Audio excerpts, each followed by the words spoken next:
With just more than 2 weeks to go before the start of the 2024 Paris Olympic Games, World Athletics President Sebastian Coe says security concerns around the Paris Olympics are no different to those faced by other games. Coe, who helped organize the London Olympics in 2012, added that organizers' biggest challenge would be making people feel welcome while also keeping them safe.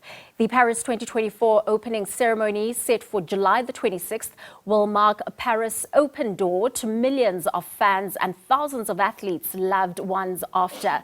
They were virtually shut out of Tokyo in the summer of 2021 and Beijing in the winter of 2022 due to the COVID-19 pandemic. Here's a look at this and other sports stories making international headlines. All right, we'll have that for you in just a short while. But right now, the South African rugby fans have been left disappointed last week when the announcement was made by the SABC that they would not be showing the first test against Ireland, which was played in Pretoria and won by the world champions. Now, today, the South African Rugby Union has expressed its support for the South African Broadcasting Corporation's decision to suspend its planned broadcast of the Springboks Castle Lager incoming series against Ireland. To talk to us about this matter, we have invited the SARU president, Mark Alexander, to give us his organization's stance on this matter. A very good evening to you, Mr. Alexander, and thank you so much for making time for us. I think let's start things off by clearing one matter. The SABC and SuperSport had found each other and actually agreed terms for the public broadcaster to broadcast the Springbok Island series, that is both matches. That's correct. And so we can then say that the SABC had paid what it was meant to pay to SuperSport to actually receive these broadcasting rights. And we were extremely excited about this agreement reached between the SABC and SuperSport.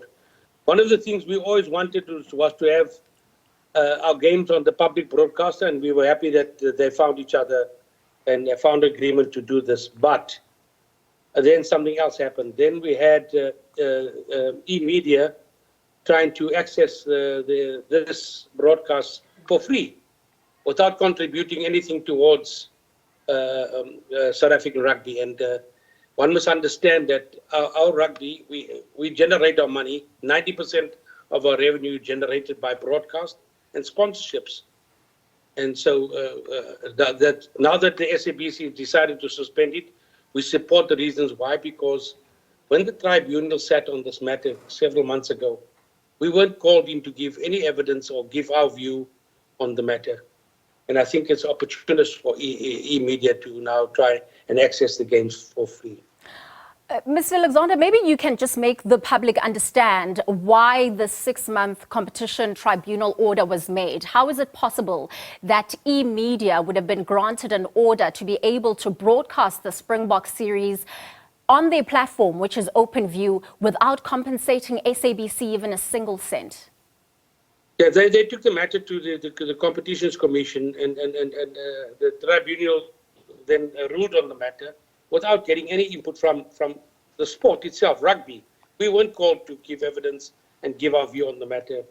And one must just understand that the sport in this country, and this is just rugby, they can also have access to other football and other things. It's difficult to run the sports organization currently, and this is the only means that we have to generate our funds, to fund from our grassroots level to our professional game. And I mean, it's disappointing that you as SARU, as the custodians of the sport of rugby, were not invited to this tribunal. So what steps are you taking, even legal steps, because this affects your product primarily?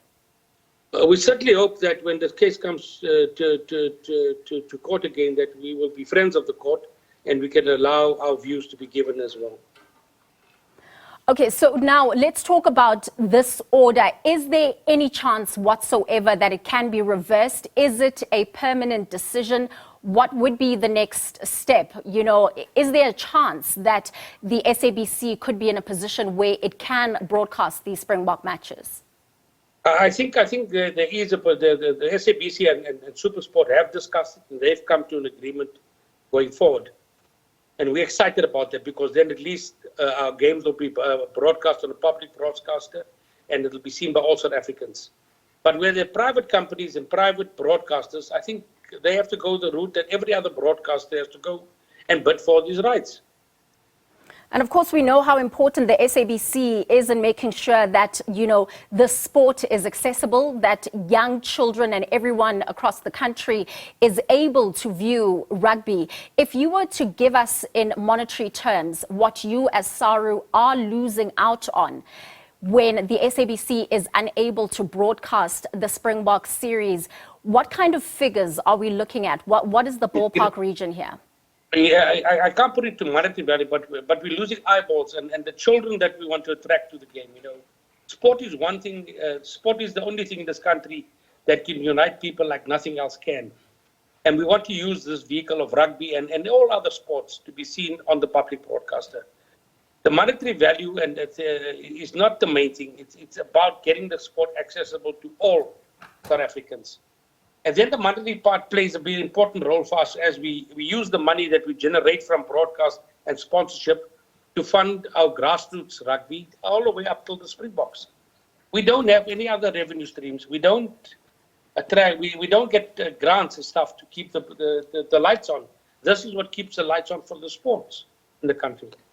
And realistically, if this order had gone in your favor, what would you have looked to e-media to at least compensate the SABC and thus benefiting SARU? What would have been the figure that you would have been happy with? No, that is that figure, because remember we sold exclusive rights to ETV for a huge sum of money, because and SABC and SuperSport sat down and came to an agreement. We expect them to do exactly the same. If we can't do that, then SuperSport will not be paying us the same amount of money that they normally pay us. It'll be a reduced fee, because then we'll have to renegotiate with everyone individually. Then exclusivity is fallen away.